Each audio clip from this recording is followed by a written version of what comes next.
शंकर भगवान की जय, पार्वती की बसहा चरल शिव गुरु आगना में हो किसी सियाल गवाना। बसहा चरल शिव गुरु आगना में हो किसी सियाल गवाना।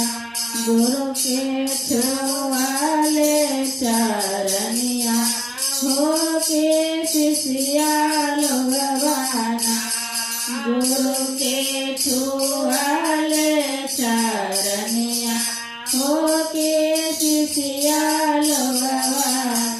आसरा पासार गुरु से मांगतनी दया हो आबाद रखियाना।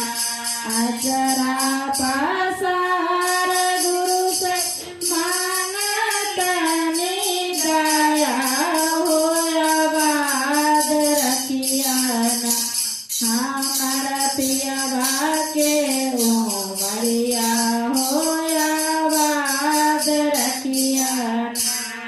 हमारा पियावा के उमरिया हो आबाद रखियाना। बसहा चरल शिव गुरु आगना में हो किसी सियाल गवाना। बसहा चरल शिव गुरु आगना में हो किसी सियाल गवाना।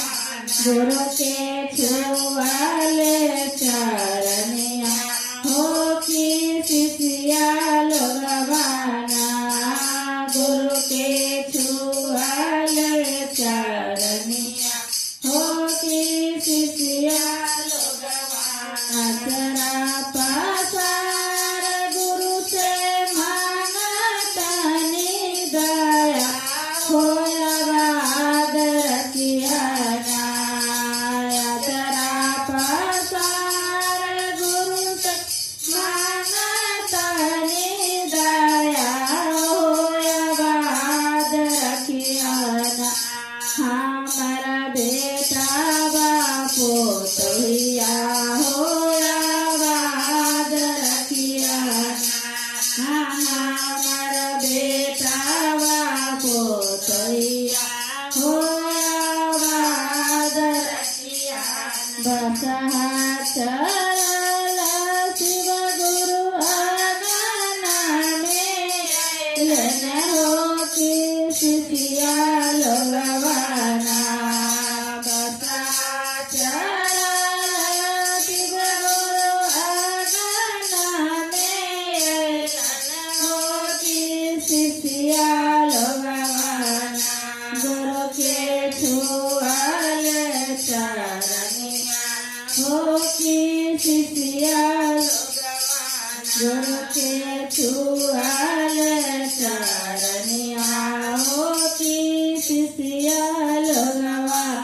आसरा पासार गुरु से मांगतनी दया हो आबाद रखियाना।